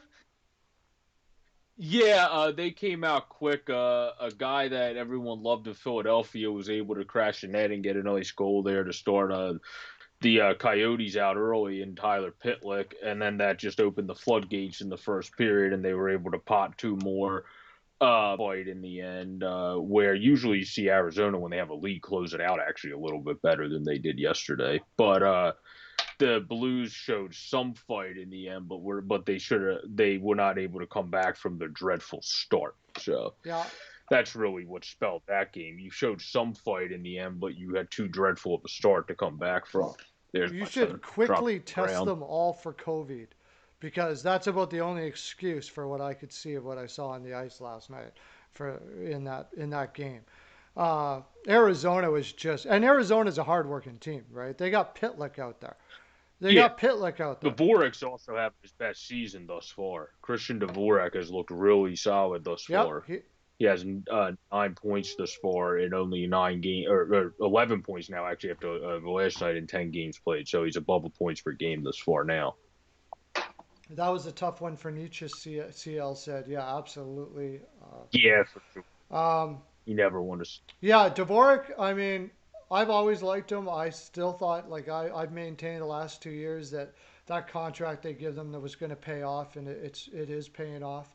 And great year to do it when they can't seem to get much offense going. Um, but No, the only other guy that's been good is Garland. Well, the two are Garland's still been good. He's had a points per game, and then Schmaltz is pretty much at a point. Those three are pretty much points per game to start the season. Schmaltz, Garland, and Dvorak. yeah, and then they're getting some scattered offense here and there, but you simply cannot. The Blues ended up out shooting them 43-32, believe it or not. But if watching that game, it was just it was just terrible to watch. It was terrible to watch. Um, Even like I can't say one player, even Sunquist, who is like, uh, I guess Hoffman scored 2 goals. yeah, Hoffman is a guy that can play poorly and still score 2 goals though. He's that kind of guy that his shot is just insane. He's one of those high percentage shooters where you don't you Yeah, I would just say if I picked someone that played the best, it would probably be him in yesterday's game for the and it's Blues. good that they ended up getting him that he got himself going a little bit because they do need him to be scoring. He scored what with the 2 goals when they were down, Perron and Krug. But there isn't much to say about that game except for that. Ranta kept him in. Ranta did what Ranta does. If he could stay healthy, he could be a number one easy. Like his whenever like I don't think I've ever seen a goaltender that can be hurt as much as him but never look bad. You know what I mean? Yeah, Ronta, he keeps battling through it. He's really the extended version where early on, when Neuwirth would always come back from injuries, you continue to look good, then it eventually caught up to him. It hasn't ever caught up to Ronta yet, where hopefully for him it never does because he's had a very good career this far, and hopefully that can continue for him. And also he can go somewhere that he can also find a way for whatever reason that he's able to stay healthy at that point. I mean, it wouldn't be the first time that happened. Yeah, well, yeah, if he could stay healthy, and he'll end up if it's either him or Kemper, right? Uh, Depending on what they want to do. But if it is Ronta, somebody's going to get a very good goaltender. Probably have to play him in a 1B role with his injury. I don't know if he'll ever, if he could just stop being injured, who knows what he could be. He could be, I'd love to have him on my team, the Oilers. That'd be great. Yeah, that would be very helpful for you guys for sure. Being able to have Koskinen and Ronta be able to go back and forth rather than just running Miko out there every night Into, into like the ground pretty into much. Yeah, oblivion, yeah, for sure. Uh, yeah, yes, maybe not a good idea to sign a 39-year-old goaltender that's had injury issues his whole career, or not his whole career, but at the latter part of his career. But I guess there was nobody yeah, else that was either willing to go to Edmonton or something, so they had to sign somebody, and he got lucky to pull that contract out. But um, yeah, it was a very frustrating game. Uh, Done 22 minutes last night. yeah. He's been over 20 minutes the past few games. That ain't too surprising. He's been getting the consistence of 20 or above pretty consistently so far since he got that kick to the butt with the trade rumor Yeah, thing. I don't think they're actually trading him. Probably Possibly not. they could be playing him all those minutes to but I doubt it Showcase. very Yeah. much. No, I don't think they're looking to trade him. However, you brought up a good point with expansion.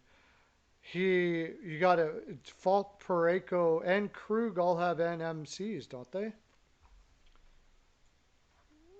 I know Falk and Krug they gave one to. I'm pretty sure Colin Paranko has one. Even if he doesn't, you're not letting him go anyways.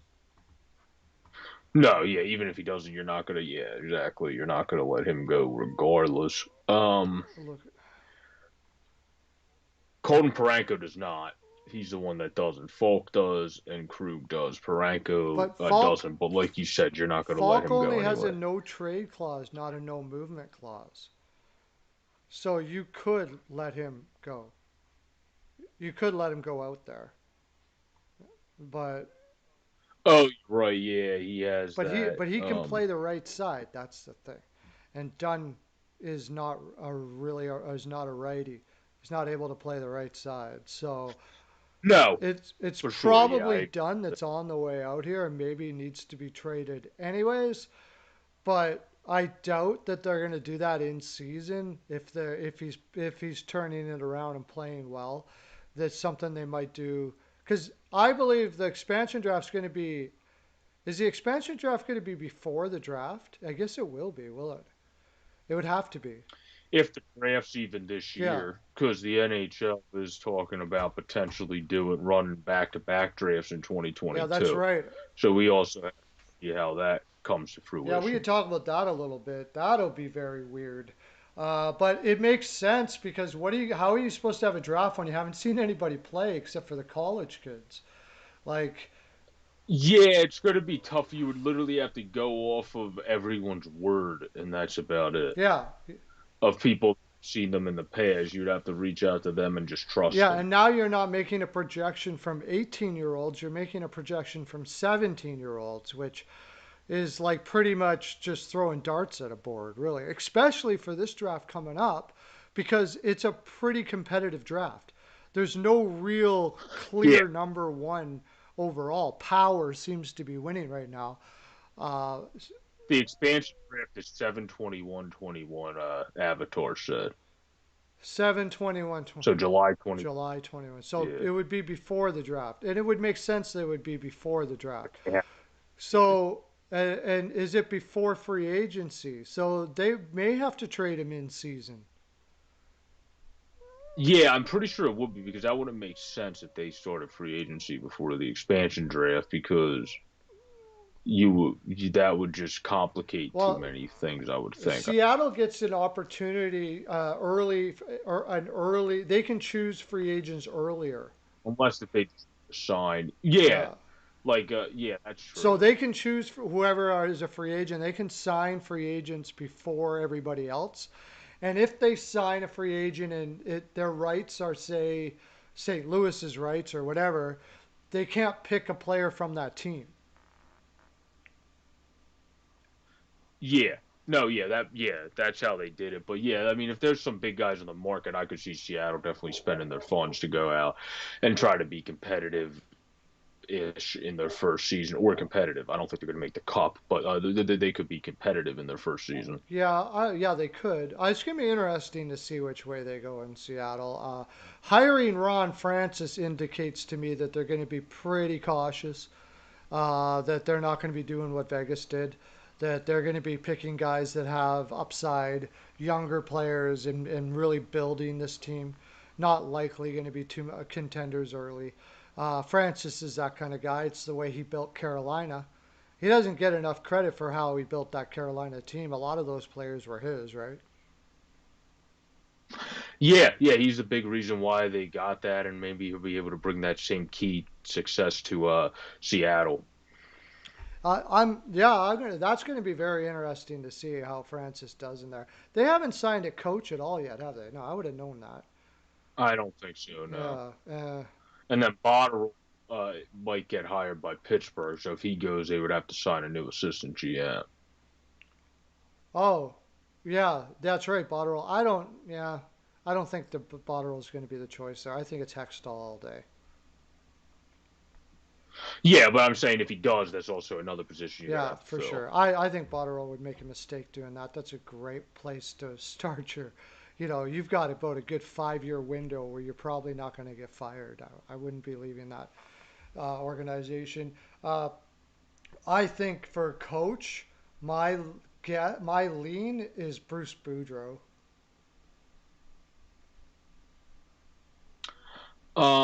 Yeah, that's a possibility because he's just being an analyst right now, so he's available. You could do that. I wonder since he gets interviewed for GM jobs so much, if anyone would try Weeksy as a coach. Who's that? I mean, if they think he's that good of a general manager candidate, I wonder if anybody would try Kevin Weeks as a Oh, coach. maybe. Yeah, Weeks is one of those. Weeks has a blog about. He's an analytics guy like crazy. That's why they have him like as a general manager because he knows analytics really, really well. Yeah. HTH looked it up last night. Oh, HTH looked it up last night. That expansion draft thing. Uh, Oh, so set July gotcha. 7th, 2021. That'll be a very July. interesting day. So let's Yeah. move on to. We have more games here. How long? How The how final long game. are you going? Because you got to do your live. When were you going to do your live? Uh, right after we hop off here, we only have one more game, the Flames and Jets, which was not really a contest from the beginning. Yeah, the Flames and Jets, but in two interesting teams to talk about. I faded that game and kicked myself for fading that game, and now I'm not going to fade it anymore. The Flames are not making the playoffs this year, and Goudreau will likely be traded. Goudreau would like to be traded. He's having a good season, and the Flames, I don't think, are going to make it. The Jets have been pretty solid themselves. Kyle Connor having another great night, one of the more underrated guys in the league, and then Shifley, and then Appleton's picking it up now too. So you're getting more depth scoring in there as well, and that's what helped him to prevail. The two stars doing well, plus Appleton being able to really pick up his game in the last couple days, and if that continues, that's really going to help Winnipeg with some depth scoring. Yeah, Winnipeg is playing by committee here, and this might be why it's not really the Winnipeg's fault or Lyonnais' fault here. This is a by committee team. It's the way they're built. It's the way they're set up. It's the way they are, right? And Lyonnais just not that he's not a team player. Lyonnais just not the type of player that's going to do very well in a by committee system. sort of thing. And you think the Blue Jackets are like that, but actually Tortorella isn't like that. He plays guys that can score a lot, you know, and that's just not the way Winnipeg is set up. Winnipeg is set up with guys like Shifley, Connor. These are meat and potatoes types player, although they score a lot. This is a team that's built for four lines. They want to build for four lines. Line was never going to get those kind of minutes here as with the No, type of game he has to be the superstar 50 goal scorer that he can be in the way he should want to be because he's got the shot that could be that, right? exactly. Yeah, no, he was never going to get that there. Dubois will because they like two-way guys more, and Dubois is going to get all the minutes in the world probably up there because he does both things. Yeah, Dubois is going to it just seems to fit perfectly in that system. Yeah, Everything about that system. Now Kyle Connor is probably going to be a 40 goal scorer too, but yeah, he's a different kind of 40 goal scorer. I don't like how do you he's a meat and potatoes 40 goal scorer, and he's a guy that is going to uh, he's going to do it in different ways than Lion A does. yeah. He can do. He has a good shot. He can get in front of the net very well. He has all different ways to score the puck. I definitely agree with that. Yeah, it's I'm trying to make a comparison between the two. Lion A is like Solane of and Shifley's like Barry like Trache of the Islanders, and Kyle Connor. I'm trying to think of the type of player that you would put him with, but he's the type of guy that can fit into any situation. That's what I'm trying to say. Yeah, for sure. I definitely agree. Yeah, he can definitely fit into any situation. You could put Kyle Connor down in the lower lines for a little bit, and he could find his niche there. Lion is just not that guy. No, yeah, Liney's not a Swiss Army knife. He should be in your top six. Top line. He should be in your top line. Yeah, yeah, or your top I line, would really. love, Yeah, love, love to see Lion play with Eichel or somebody like that. Lion McDavid would just, whoa. yep, That would be insane. And that might be the issue in Columbus is that they really got to find a center for him. And I think Domi will definitely look a lot better with Lion on his wing. And I don't think Lion is going to do poorly there. But if they can find a center for him somehow now that can play, but I mean, top line centers just aren't something you can pluck off a tree. no, that's definitely for sure. You definitely can't just find them anywhere. Just trying to think of anybody because they've got cap space. I'm trying to think of anything that might be available out there right in the next little while, like a team that's going to be rebuilding right away and can remember um, maybe Nashville has a crappy year and Duchesne and Lion A seems to make more sense than Duchesne seemed to do well in Columbus before. I don't know how much he liked it there. He didn't sign there, so I'm not sure, but Yeah, something like that maybe. yeah, you have to see. I mean, if he's fine with going back there, that could be a good thing for him since he did do well there. But we'll definitely have to see. That would be a good move to help strengthen Columbus's full line depth as well. So you have to see what happens there. The only thing we got left now probably is maybe a game or two looking forward here. Uh, we don't usually go through all the games, but is there any games happening tonight that piques your interest? Bruins and Flyers. I mean, we should talk about that real quick. Well, obviously, we need our Flyers to bounce back after blowing the lead against the Bruins. They need to be able to not put them in the penalty box. Jamie Bascal, check out his article on Twitter, wrote a great one. The key to success is not taking penalty. Their 5-on-5 plays average, but their power play is well above average. So, if you put them on the power play, they're going to pounce and they're going to kill you. So that's the key for that game. Just don't put the Bruins on the power You play. definitely don't want to put them on the power play. Discipline is extremely important with Boston. But that's the thing with Boston is they have built a they they have they're very extremely professional. We mentioned that before. They are disciplined. They are going to push your buttons. They are going to be the ones that are the aggressors in just about every situation. And if you don't combat that, if you don't become that against them, you're not going to beat them, like say in a 7 game series. This is a big learning curve for Philadelphia right now. Boston is a team that everybody is out to get all the time. That's what people forget. A lot of teams they win the cup, like say St. Louis, and the next year, since you won the cup, everybody's out to get you, right? And Yeah, obviously you're going to come at the defending yeah, champion. Yeah, it's the team you're going to come at the but the most. Boston Bruins have had that for a long time, and they still keep on succeeding. Like they have there's teams that have just a championship culture, and Boston is that because of Bergeron and Chara and those guys and the whole just atmosphere of the Boston Bruins. Philadelphia has to get there now. That's where Philadelphia needs to get to in this organization. And it's going to take the Couturiers, it's going to take the Provorovs, it's going to take those guys to really build that culture in this for this team. Yeah, I completely agree. I think they're going to get there, and I think it is going to take all of those guys to do such. I definitely agree with that. Yeah, and that's what the fight is right now. That I have Philadelphia tonight, and I'm Yeah, I think Philly. Yeah, good back. Moose is in. It's not hard. Moose is playing. yeah.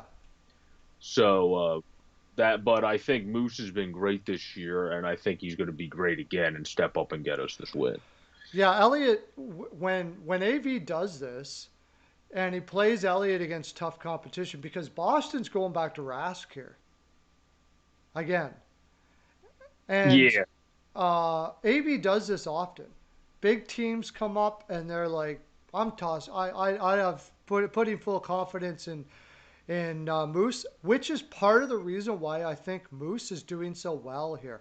I don't know if he's had a coach in his whole career to really show this kind of confidence in him. no, I completely agree with that. But I'm getting towards the time where I got to get going here at least. If you want to stay on for a little bit longer, Uh, you can, but it's 5 after 5 now. oh, is that So, what time it is already? Holy smokes. yeah. Um, yeah, I guess I might as well head out too. Okay, well, that's the way we end here at Pearls of Wisdom Ministries. We don't even know what actual time it is going on at the moment. That's been our full 42. Monday will be our weekend wrap up. You're going to want to be there for that. I don't know if it's going to be Projo or who it is, but if you got to go, Joe, you go right now. I may just continue babbling here for a bit. I want to talk about a few Yep. things, but thanks for coming out, Joe. You're Okay. amazing. Everybody can go over there now. Go there. Go to Brojo. He's going to be there. Yeah, I'll And be going live in about 5 minutes. I just got to get some stuff situated and set up. Then I'll be going live in about 5 minutes on my channel until a little bit before the Flyers game because I'm going to be watching it with some buddies tonight. So I got to be able to get there in time. So about 6:50 right before the game. So everybody have a great, safe, and pleasant night. Thanks for having me on and enjoy the games tonight. take care, buddy. Yep. Take care. Peace out. All right, everybody else that's out there.